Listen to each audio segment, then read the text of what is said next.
2023 is in the books.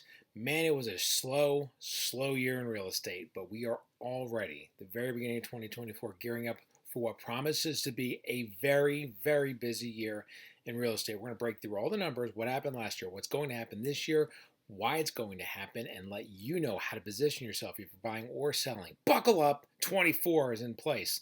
Let's talk about it. How's it going? This is Steve, real estate agent, Malone Home Team with EXP here in the North Atlanta area. So, welcome to 2024. I don't think we've made a full-length video yet this month. This is our first one. So, if you like it, be sure to like it. Give us a thumbs up, like it, subscribe, do all those things that all those crazy kids are doing out there in YouTube world. It just helps with the channel, helps us get found, helps us to help more buyers, help more sellers, kind of keep people knowing what's going on in real estate. All right, so we like to do these at the end of the month, kind of like a look at what happened last month, but today we get to look at the last year.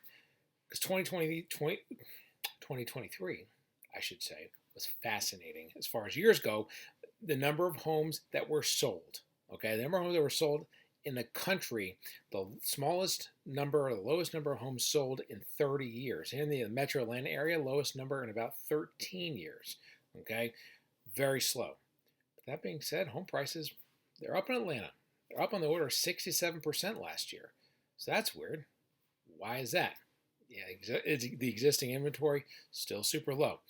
We're going to break into that. We're going to talk all about the numbers, all about where we are now, all about the trends of what to expect going forward. And then at the end, we'll talk about what does it mean if you're a buyer or you are a seller. Because if you are a buyer, it is time to get ready to go. Time to get ready to run, get our shoes on, buckle them up, lace them up, get our running music going. We're ready to run because it's that time. If you're looking to sell, you're right on deck, okay? Because spring market is on the way and it's going to be crazy. But this year, different than the last couple of years, I think things are going to continue staying hot as we head through the rest of the year. It's an election year, so all bets are off. There's no guarantees. That's how it looks right now. So let's break into the numbers. We say it all the time. If you are not a nerd, this stuff I'm a nerd. I love looking at the numbers because the truth's in the numbers. So we're going to break into the numbers. Talk about what happened last year, what's happening this year, what to expect going forward. Let's break it down. Here we go. All right, so let's break down the numbers and what happened over the last year, and then we're going to set up what's going to happen over the next year. But let's look at that last year, because last year, dude, it was slow. Look at the graph. All right, so this is Atlanta area, closed sales, the number of sales. This is over the last 12 months. So right here, last 12 months, right? We'll be back over here. Last 12 months in the metro Atlanta area, 54,446 homes sold in Atlanta, okay? That's how many transactions there were in the entire Atlanta area, okay? That's over a 12-month span, okay? You can see that's pretty darn low. That's the lowest spot we've been since we had to go all the way back to 54,446. Right in here, July of 2012 was really the last time it was that low, but in December, the last year to year, it was December of 2011 at 49,576. That was the last time we had that few closings in Atlanta. So yeah, slowest year in about 12 years. Right? It was all kinds of slow. And then nationally, if you look at the numbers, it was the slowest year in 30. Okay, as far as the number of transactions that were done. However, worth noting, the sales price of homes on average. Let's change this back up. We're going to go to monthly. We're going to look at the last 3 years. And I'll move me back. So we ended up right about 498, 881. Go back to where we were last December. We were at about 461. So again, we went from 461 to 498. So it went up a little bit on price, okay? But as you saw, closed sales are way down. This is the number I want us to watch. Month supply. We talk about this all the time. Month supply. If we stopped adding houses to the market, okay, and we just sold everything at the speed that we've been selling everything, we sell everything and just clear the boards, clear everything out. How many months of inventory do we have? Coming out last month, we're down to 2.3, which is the lowest it was since August. Last December, it was 2.1, so a little bit more than it was this time last year, but not by much.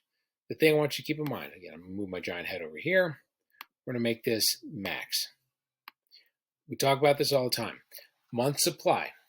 Anything between 5 months and 7 months is a pretty balanced market. 3 to 5, seller's market. 2 to 3 is strong seller's market. 1 to 2 is banana seller's market. Okay, we've been in that 3 range, below 3, for a very long time. Last time we were above 3, you got to go all the way back to October of 19, when nobody knew what a pandemic was. That was a long time ago. Okay, that was the last time we were at 3. That was a seller's market, but not crazy seller's market. It's been a crazy seller's market ever since. Now, it may not feel like that because there's not a lot of buyers out there, but the lack of inventory, there's low supply, even lower demand. Okay, so that's kept home prices going up. That's really kind of stabilized the market. So what are we going to see now? We see a whole bunch of buyers getting ready to come back in because the rates are coming down. Okay, but the inventory hasn't come back yet. That's why last month, when things started to pick up a little bit, that's why we had this little drop down to 2.3 last month. Okay, so let's bring this back to 3 years, and bam. Let's see. I don't think if there's really anything else super exciting on here to show, but we wanted to show the fact that A, low inventory, so still a seller's market. B, very slow year last year, but the home values did go up. You saw that went from like 460-ish to around 495-ish, something like that. So we're up 6 to 7%. So what drove the market last year? Interest rates. That's next. Let's take a look at the mortgage rates. Today, we're recording this on January 24th, 6.92. We're going to call it upper sixes. Okay, it hit 8% back in October. Okay. Right now it's at 6.92 today. Based on the news that we've seen, probably going to come down a little bit today, but nothing too terribly exciting. But let's look at what's happened over the last year, basically. This is that big peak that we had back in October where we actually hit 8%. Okay. That basically shut down the fall market. We had a very, very massive drop over about a 45-day period through the middle part of December, where rates got all the way down to 6.62. They have come up a little bit to about 6.92. Could they hit 7 again? If they do, it will be brief. The trajectory is for all these rates to continue to come down. Okay, let's talk about why that is. We are going to march forward. Okay, so let's talk about rates. And this is one of the problems that we had last year when it comes to the fact that why did we not have as many homes selling last year? Okay, these are the number of homes that have mortgages, the percentage of homes that have those mortgages. Okay, so 11.5% of homes have a mortgage rate better than 6%. Okay, 5.01 to 6%, about 10%, about 20%, 4 to 5, about 37, 3 to 4, and about 22.6% of homes are below 3%. Okay, so what does that mean? We're going to do some addition. Okay, 60% of homes are below 4%. Okay, 60. 80% of homes are below 5%. Another 10. 90% of homes are below 6. So if 90% are below 6, and then 80% are below 5, 60% are below 4, ain't nobody moving if the rates are 8%. They're not selling it. You always get a lender that will say, oh, but back in 1981, it doesn't matter what was in 1981 if I got if I've got a mortgage rate of 2.5%. Not moving. Okay, so that's the thing you got to keep in mind. That's why nobody moved. Get interest rates back down to 6%. Get interest rates back down into the 5s. Now you're talking. I'll give up my 2.5 for a 5.5 if I can get the right house. I'm not giving up my 2.5 for an 8. Unless, you got somebody in there cooking my meals every day for free. You got that, maybe we're talking, but it's not going to happen. Okay, so that's one of the reasons why we were so quiet last year. Look at the mortgage rates. This one goes back from January 2016 to today, and you can see. I mean, they were holding in that 4 to 5 range for a while until the pandemic hit. We get all the way down to around 2%. This is where everybody refied or everybody bought. Is why everybody's stuck down here, right? Or they were stuck back here. And then it goes way up, way up, way up, way up, way up. Things are better now, but you can see it's a long way before we get to here. The problem is, okay, and this is the important thing. We're not getting back down here, okay? This is a very unusual situation. This is probably the best we can hope for. I think we're going to end up somewhere here, 5.5 to 6. That's where I think the bottom's going to be. Okay. So if you can get something at a rate of 5.5%, I would jump it all day at it. Because I just don't know when we're going to see rates better than that. The reality is, to get a rate down here, you need to have a gigantic pandemic, where the pandemic and everybody's stuck in their house. Nobody's going anywhere. People are furloughed. Nobody has a house. They're trying to keep the economy going. Mortgage rates drop. Okay, so just realize that the rates get down here is because something dramatic has happened. Okay, so that it's not going to be conducive for buying a house for everybody. Okay, so just keep that in mind. If it gets to that 5.5 to 6% range, I just don't see the rates going much further than that over the next couple of years. Okay, what's going to happen this year? According to the Feds, now this was coming out of last year before you had the big drop, so this is already wrong. 7.5, 7.1, 6.6, 6.3. To me, I think you can take about a half off of each one of these. So I think we're going to be, we start like close to 7, maybe about 6.5 by Q2, maybe 6.2-ish, 6.1-ish by the time we get to Q3. And I mean, maybe we get below 5 by the end of the year. Maybe we end the year like 5.8 or something like that, 5.9. Okay, that's kind of the way I'm thinking. But this is a very, very interesting graph to look at. Okay, let me move my giant head down here for just a second. So for over 50 years, 30-year mortgage rate has moved in unison with the 10-year treasury yield. Okay, now keep in mind the average spread over this time has been 1.72. That has been the average spread. Okay, in the last couple of years, that spread has grown to 2.78. Now, I'll be honest with you. I'm not a loan person. I don't know what drives that gap. Just junk fees, or is it they're padding for the craziness in the market?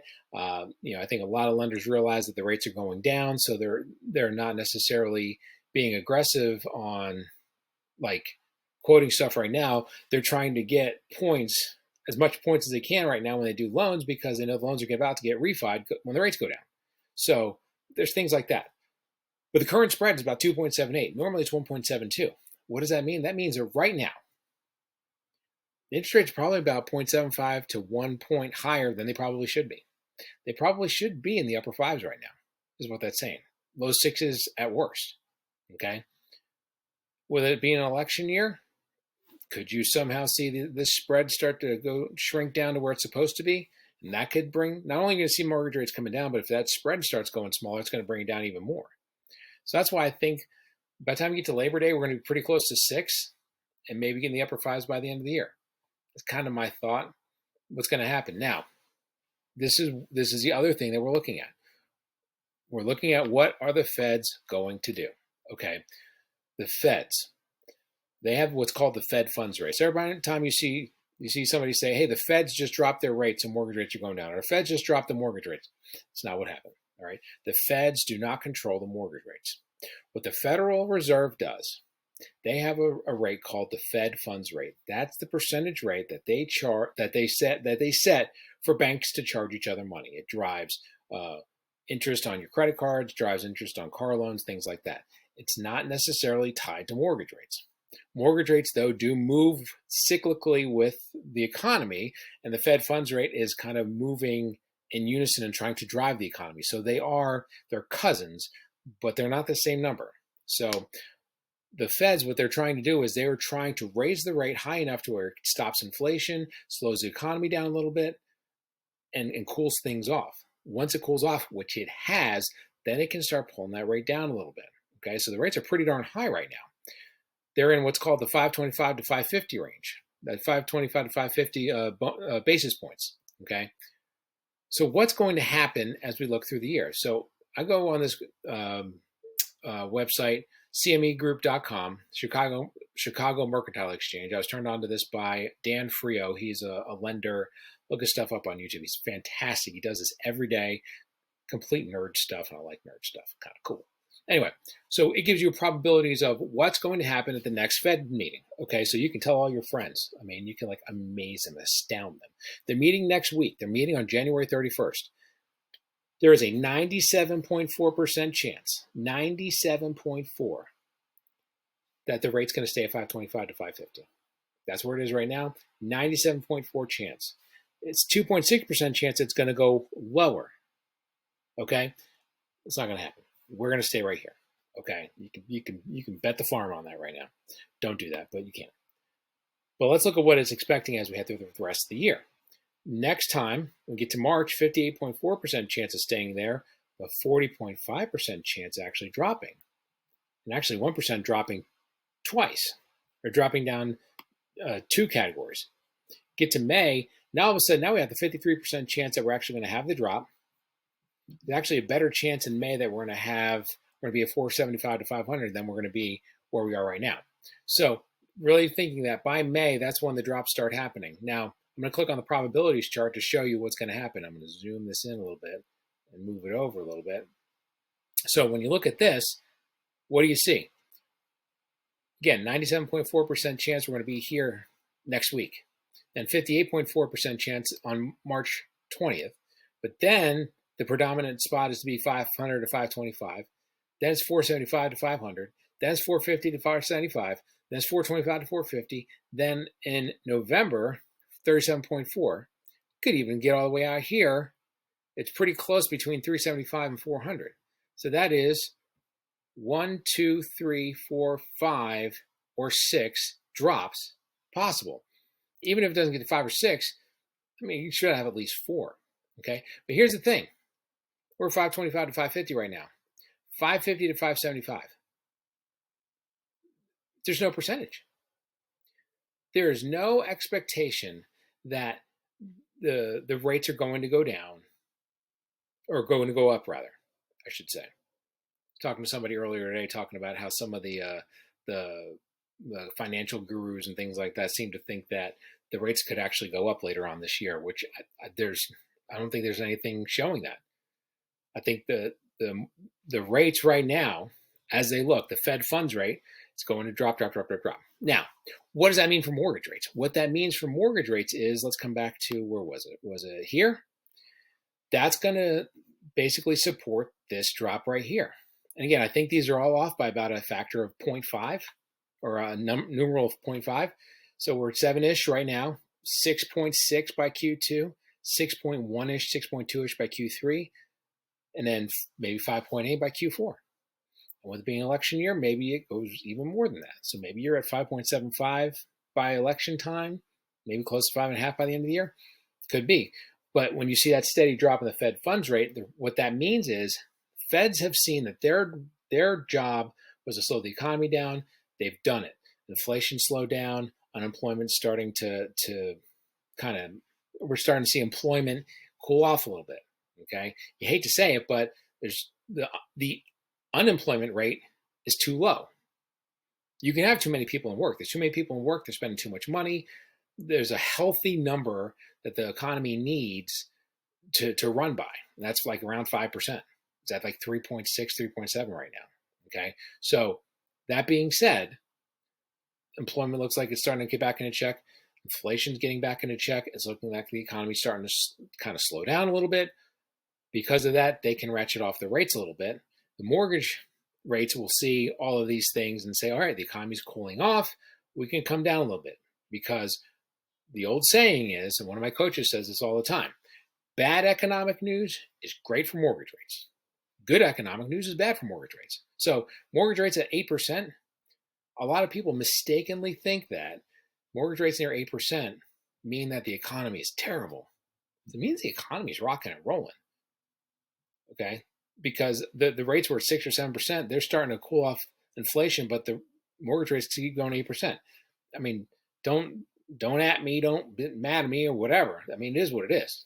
Okay, now that the economy is really cooling off, now the mortgage rates are starting to retreat a little bit. Now they've come down about let's say 1.25 off of their highs. Okay, and I think they're going to keep going down just like it shows right here. So that's the setup. Okay, looking forward, what happens next? All right, so what happens next? It's buyers, sellers. Start with the buyers. Now, start by saying this. This time last year, I'll be completely honest with you, okay?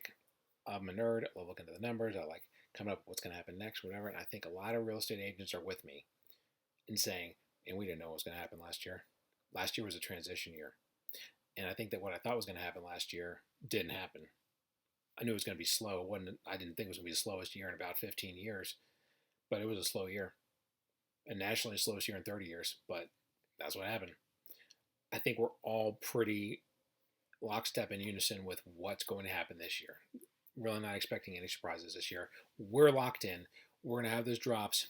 And as the rates drop, we typically see the first 2 quarters of the year are the busiest.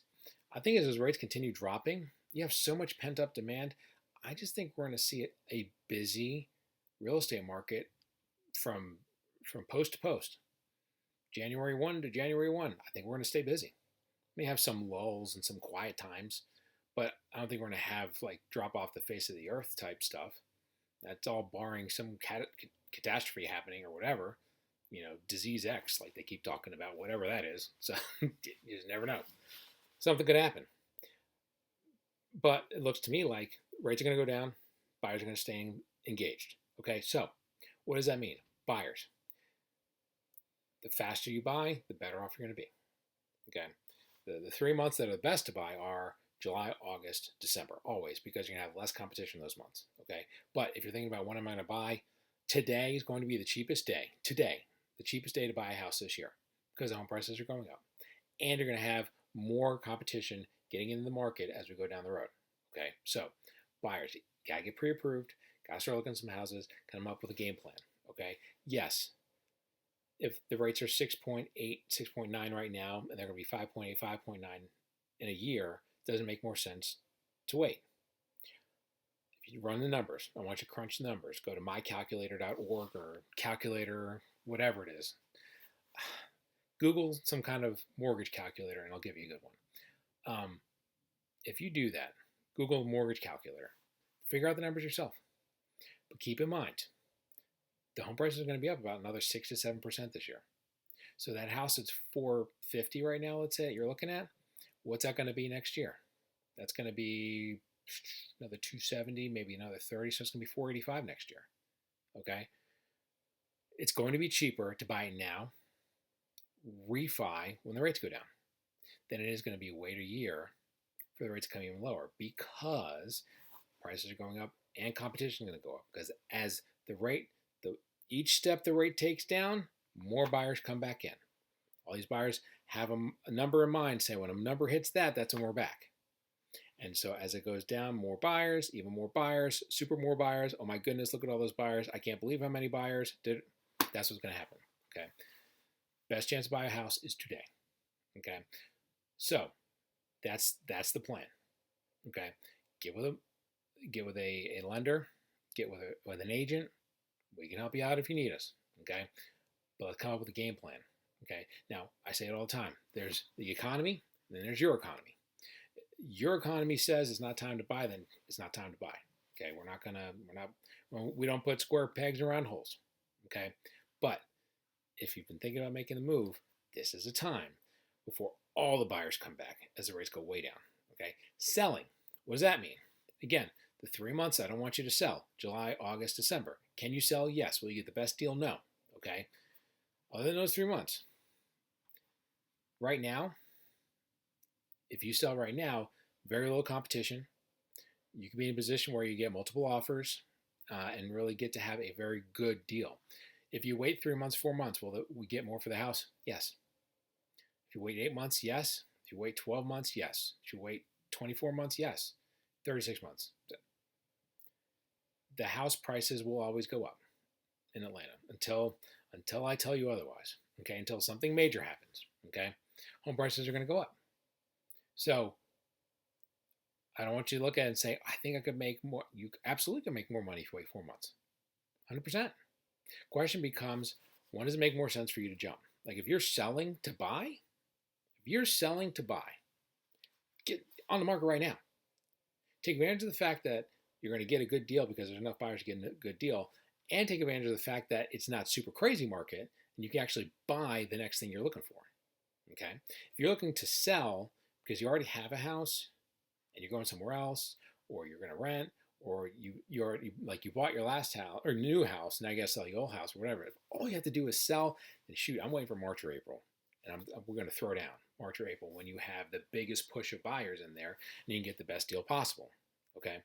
But I would jump now if you're looking to sell to buy, because this is your opportunity to buy. This is your best chance to buy and cheapest opportunity to buy. Okay.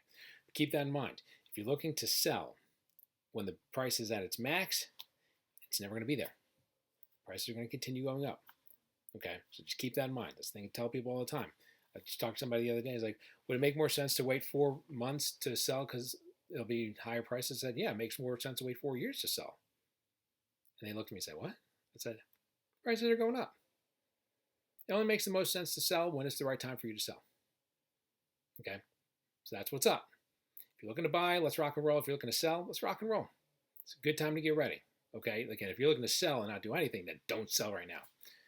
Sell in March, sell in April. Take advantage of the fact that there's going to be a whole bunch of buyers. You're going to be one of the only houses on the market. Let's squeeze that thing. Squeeze that orange for all the juice we can get out of it. Okay? Now, looking forward, end of the year, it's going to stay busy all year.